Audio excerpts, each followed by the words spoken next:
मेरी प्यारी माँ और बहनों, आज दुनिया कहती है इस्लाम ने औरत के साथ बड़ा अत्याचार किया है। इस्लाम ने औरत को बच्चा पैदा करने की मशीन बना दिया है।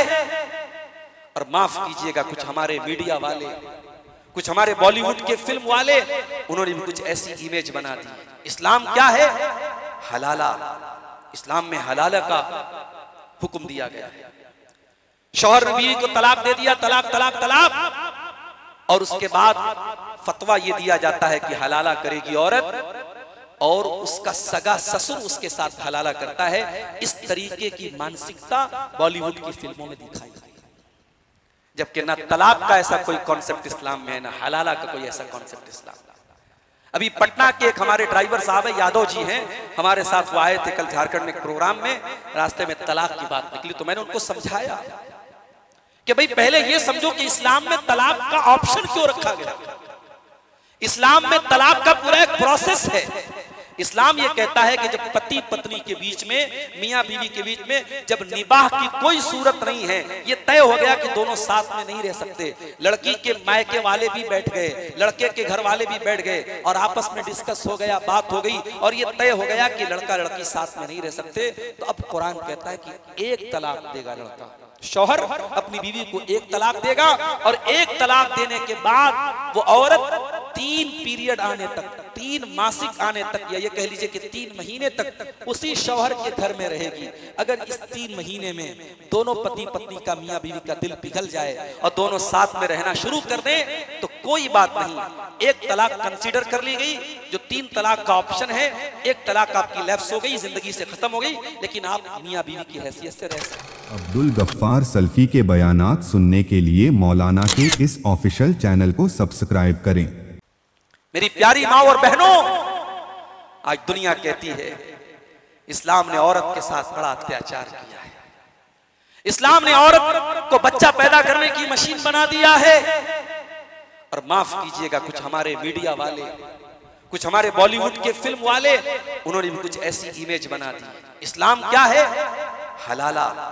इस्लाम में हलाला का हुक्म दिया गया है।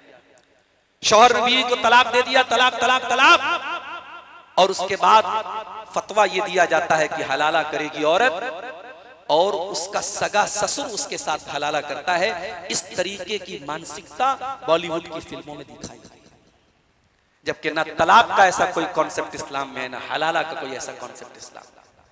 अभी पटना के एक हमारे ड्राइवर साहब है, यादव जी हैं, हमारे साथ वो आए थे कल झारखंड में एक प्रोग्राम में। रास्ते में तलाक की बात निकली तो मैंने उनको समझाया कि भाई पहले ये समझो कि इस्लाम में तलाक का ऑप्शन क्यों रखा गया। इस्लाम में तलाक का पूरा एक प्रोसेस है। इस्लाम ये कहता है कि जब पति पत्नी के बीच में, मियां बीवी के बीच में जब निबाह की कोई सूरत नहीं है, ये तय हो गया कि दोनों साथ में नहीं रह सकते, लड़की के मायके वाले भी बैठ गए, लड़के के घर वाले भी बैठ गए और आपस में डिस्कस हो गया, बात हो गई और ये तय हो गया कि लड़का लड़की साथ में नहीं रह सकते, तो अब कुरान कहता है कि एक तलाक देगा लड़का। शौहर अपनी बीवी को एक तलाक देगा और एक तलाक देने के बाद वो औरत 3 पीरियड आने तक, 3 मासिक आने तक, या ये कह लीजिए कि 3 महीने तक उसी शौहर के घर में रहेगी। अगर इस 3 महीने में दोनों पति पत्नी का, मियां बीवी का दिल पिघल जाए और दोनों साथ में रहना शुरू कर दें तो कोई बात नहीं, एक तलाक कंसीडर कर ली गई। जो 3 तलाक का ऑप्शन है, एक तलाक आपकी लैप्स हो गई, जिंदगी से खत्म हो गई, लेकिन आप मियां बीवी की हैसियत से रह सकते हैं। अगर 3 महीने का पीरियड खत्म हो गया तो रिश्ता टूट गया, निकाह खत्म हो गया, लेकिन दोबारा अगर मियां बीवी की हैसियत से रहना चाहते हैं तो शौहर दोबारा उसी औरत से निकाह कर सकता है। और इन फ्यूचर, आइंदा फिर कभी अगर मियां बीवी में झगड़ा हो गया और फिर एक दूसरे को समझाने के सारे तरीके नाकाम हो गए, तो शरीयत ये कहती है कि अब दूसरी तलाक का ऑप्शन शौहर इस्तेमाल कर सकता है। एक तलाक देगा और ये उसकी जिंदगी में दूसरी तलाक होगी। जब वो दूसरी तलाक दे देगा तो फिर 3 महीने का टाइम उसको मिलेगा। 3 महीने के अंदर अगर दोनों वापस अपनी जिंदगी को नॉर्मल कर लेते हैं तो बहुत अच्छी बात है। अगर नॉर्मल नहीं करते हैं, 3 महीना गुजर जाता है, तो रिश्ता खत्म हो जाएगा। लेकिन दोनों दोबारा मियां बीवी बनना चाहें तो नया निकाह कर सकते हैं। लेकिन फिर तीसरी तलाक का जब ऑप्शन आएगा तो अब कुरान कहता है कि अब आपने सोच समझ करके, जितना आपको मोहलत मिलनी थी मोहलत मिल चुकी, अब तीसरी तलाक आपकी बंदूक की आखिरी गोली है, अब इसको बहुत सोच समझ के इस्तेमाल करना है। अगर आपने तीसरी तलाक दे दी तो कुरान कहता है फला तहिल्लु लहू हत्ता तनकिह ज़ौजन गैरा, अब वो औरत आपके लिए हलाल नहीं हो सकती। हाँ, एक ऑप्शन ये बन सकता है कि वो औरत किसी और मर्द के साथ अगर उसका निकाह होता है रजामंदी के साथ, प्री प्लान नहीं, पहले से तय करके नहीं, एक रात की शादी नहीं, अगर वो औरत नॉर्मली तरीके से किसी दूसरे मर्द से निकाह करती है और वो मर्द मर जाता है या किसी वजह से तलाक दे देता है, तो अब फिर से ये दोनों मियां बीवी दोबारा आपस में निकाह कर सकते हैं। क्योंकि इस्लाम इतना सख्त क्यों है तीसरी तलाक के मामले में? क्योंकि एक लंबा प्रोसीजर आप गुजार चुके हैं, पूरी मोहलत आपको दी जा चुकी है और अब आपको मोहलत नहीं मिलेगी। हमने क्या किया? हमने तलाक के इस पूरे प्रोसेस को खराब कर डाला और तलाक तलाक तलाक बोल करके हमने बीवी को तलाक दिया। अब उसमें कुछ उलमा ने यह फतवा दे दिया कि साहब वो 3 तलाक हो गई और उसके बाद अब शौहर को पछतावा हो रहा है कि मैंने कैसे तलाक दे दिया। तो वहां हलाला की बात आती है। माफ कीजिएगा मेरे भाइयों, इस हलाला का जिसको बॉलीवुड में प्रमोट किया जा रहा है, जिसको फिल्मों में दिखाया जा रहा है, इस हलाला का इस्लाम से कोई ताल्लुक नहीं है। इस्लाम बहुत साफ सुथरा दीन है, उसमें एक औरत की डिग्निटी, एक औरत के सम्मान और एक औरत की इज्जत का पूरा लिहाज रखा गया है। अरे इस्लाम तो वो दीन है जो ये कहता है कि अगर किसी औरत के ऊपर आपने जिना की तोहमत लगा दी, किसी औरत के चरित्र पर आपने उंगली उठा दी, किसी औरत के ऊपर आपने गलत आरोप लगा दिया और आरोप सिद्ध नहीं कर पाए, इल्जाम साबित नहीं कर पाए, तो कुरान क्या कहता है?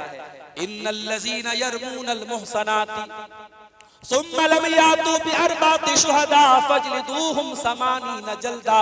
जो ऐसी पाक दामन औरतों के ऊपर गलत आरोप लगाते हैं उनको 80 कोड़े मारे जाएंगे। इस्लामी कानून में, इस्लामी अदालत में ये सजा है कि उनको 80 कोड़े मारे जाएंगे। ऐ औरतों, तुम्हारा ये सम्मान है कि तुम्हारे चरित्र पर उंगली उठाने वाला उसको 80 कोड़े की सजा दी जाएगी। और अगर कोई किसी औरत का रेप कर दे तो गैर शादीशुदा को 100 कोड़े मारे जाएंगे और शादीशुदा को तो सजाए मौत दे दी जाएगी। ये रेप करने वाले की सजा है, ये इल्लीगल तरीके से मर्द और औरत के रिलेशनशिप बनाने की सजा है। इस्लाम से बड़ा इंसानियत का एहतराम और मानवता का सम्मान कौन सिखाता है मेरे साथ? इस्लाम राइट टू एक्सप्रेशन भी देता है, राइट टू स्पीच, बोलने की आजादी, राइट टू रिलीजियन, मजहब की आजादी भी देता है। इस्लाम में कोई जोर जबरदस्ती नहीं। ये जो कहा जाता है ना जबरी धर्म परिवर्तन, इस्लाम में जबरी धर्म परिवर्तन की कोई गुंजाइश नहीं। इस्लाम कोई जबरदस्ती के सौदे का नाम है ही नहीं। ला इकराहा फिद्दीन, दीन के अंदर कोई जोर जबरदस्ती नहीं है। क़द तबय्यन रुश्द मिनल गई, हिदायत का रास्ता बिल्कुल क्लियर हो चुका है। सच क्या है, झूठ क्या है, हक क्या है, बातिल क्या है, बिल्कुल क्लियर हो चुका है। अब जिसको सच्चाई को स्वीकार करना है वो कर ले, जिसको नहीं करना है वो कर ले, उसको अल्लाह सजा देगा। हमें किसी के ऊपर जोर जबरदस्ती करने का कोई अधिकार नहीं है। इस्लाम में राइट टू एजुकेशन, तालीम हासिल करने का, किसी को तालीम हासिल करने के हक से आप महरूम नहीं कर सकते। लड़का हो, लड़की हो, 50 साल का बूढ़ा भी हो, अगर वो तालीम हासिल करना चाहे, इल्म हासिल करना चाहे, इस्लाम ने कोई लिमिट नहीं रखी, कोई पाबंदी नहीं रखी। इस्लाम हमें तालीम हासिल करने का हुक्म देता है। अल्लाह के नबी फरमाते हैं तलबुल इल्म फरीज़तुन अला कुल्li मुस्लिम, हर मुसलमान की ड्यूटी है, हर मुसलमान की जिम्मेदारी है कि वो इल्म हासिल करे। और इल्म में सबसे जरूरी है वो अपने क्रिएटर को पहचाने, अपने निर्माता को पहचाने, अपने रचनाकार को पहचाने, अपनी जिंदगी गुजारने का तौर तरीका सीख ले, अपने दीन की बेसिक बातें सीख ले। इल्म हासिल करना हर मुसलमान की ड्यूटी है। दीन का बेसिक इल्म सीखना हर मुसलमान की जिम्मेदारी है मेरे साथ। यहां तक कुरान कहता है इन्नल्लज़ीना यक्तुमूना मा अन्ज़लना मिनल बय्यिनाति वल हुदा मिन बादि मा बय्यनाहु लिन्नासि फिल किताबि उलाइका यलानुहुमुल्लाहु व यलानुहुमुल लाइनून।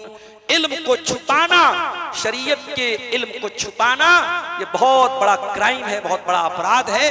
जो इल्म को छुपाएगा उस पर अल्लाह के फरिश्ते भी लानत करते हैं, अल्लाह भी लानत करता है। शरीयत में इल्म को छुपाने की इजाजत नहीं। और आगे बढ़िए, इस्लाम कैसी सोसाइटी चाहता है जरा देखिए। सूरह निसा की आयत नंबर 36 में अल्लाह फरमाता है वाबुदुल्लाह वला तुशरिकू बिही शैया। मेरे बंदो तुम एक अल्लाह की इबादत करो, उसकी उपासना करो, उसके सिवा किसी और की इबादत न करो। वबिल वालिदैन इहसाना, और अपने माँ बाप के साथ, अपने माता पिता के साथ अच्छा सलूक करो। आप समाज के लिए बहुत अच्छे हैं, अगर आप अपने माँ बाप के लिए अच्छे नहीं हैं तो इस्लाम कहता है कि आप अच्छे नहीं हैं। अपने माँ बाप के साथ अच्छा सलूक करो। कभी माँ की आंखों में आंसू मत लाओ, कभी बाप को मत रुलाओ, अपने माँ बाप के साथ अच्छा सलूक करो। वबिज़िल कुर्बा, और जो तुम्हारे रिश्तेदार हैं, जो तुम्हारे रिलेटिव हैं, जो तुम्हारे संबंधी हैं, कोई चचा है, कोई ताया है, कोई खाला है, कोई नाना है, कोई दादा है, ये जो रिश्ते तुम्हारे हैं, ये रिश्ते कोई तुमने नहीं बनाए, ये रिश्ते तो अल्लाह ने बनाए हैं। इसलिए अपने रिश्तेदारों के साथ अच्छा सलूक करो। आज का नौजवान सोशल मीडिया पे मदर्स डे की लंबी लंबी पोस्ट लगाता है। मदर्स डे आता है ना, तो ये ज्ञान बांटता है, माँ का ये मकाम है, माँ अनमोल रत्न है, माँ से कीमती कोई चीज नहीं। माँ घर में बैठी बेचारी खांस रही है, माँ को 10 रुपए की दवा लाने को तैयार नहीं है, और फेसबुक पर ज्ञान बांट रहा है कि माँ आज मदर्स डे है, आज माँ का दिन है। नहीं मेरे भाई, ये डबल स्टैंडर्ड इस्लाम नहीं सिखाता है। इस्लाम आपको अपनी माँ को, अपने बाप को, उनके साथ अच्छा व्यवहार करने, अच्छा सलूक करने की शिक्षा देता है, तालीम देता है। और आपके जो संबंधी हैं, जो रिश्तेदार हैं, इस्लाम कहता है जब आप ज़कात निकालें, जब आप सदका करें, दान करें, चैरिटी करें, तो पहले अपने रिश्तेदारों में देखें। आप पेट भर के खाना खाएं, आपका सगा भाई भूखा रह जाए, ये इस्लाम की तालीम नहीं है। इस्लाम ऐसी सोसाइटी नहीं चाहता है मेरे साथ। इस्लाम ऐसा समाज नहीं चाहता है। और आज समाज की बड़ी कड़वी हकीकत है कि जब एक इंसान अपनी जमीन बेचना चाहता है, अपना मकान बेचना चाहता है, इसलिए कि बेचारा बहुत गरीब है और मकान बेच के कहीं और पलायन करना चाहता है, तो उसकी जमीन और जायदाद सबसे पहले कौन खरीदता है? उसका अपना भाई खरीदता है। ये समाज की बड़ी कड़वी हकीकत है मेरे साथ। इस्लाम की बड़ी बड़ी बातें करने वाले आज अपने बाप की प्रॉपर्टी में अपनी बहन का हक देने को तैयार नहीं है, अपनी बेटी का हक देने को तैयार नहीं है। और बहन अगर आकर के मांग ले कि भैया मेरे बाप की प्रॉपर्टी, मेरे बाप की जमीन, मेरे बाप की जायदाद, मेरे बाप के पैसे में शरीयत ने मेरा भी हक बताया है, वो दे दे, तो भाई कहता है बहन से जमीन दे दूंगा, जायदाद दे दूंगा, मगर जिंदगी भर के लिए रिश्ता तोड़ दूंगा। अगर रिश्ता रखना है तो जमीन दोबारा मत मांगना, जायदाद दोबारा मत मांगना। और एक बात बोलता हूं जमुई वालों, कि जिन लोगों ने अपनी बहन बेटियों का हक छीना है, कभी वो मर जाए ना तो उनके जनाजे में जरूर जाना। किसी और के जनाजे में जाना चाहे मत जाना, जिन्होंने अपनी माँ, अपनी बेटियों का हक मारा है।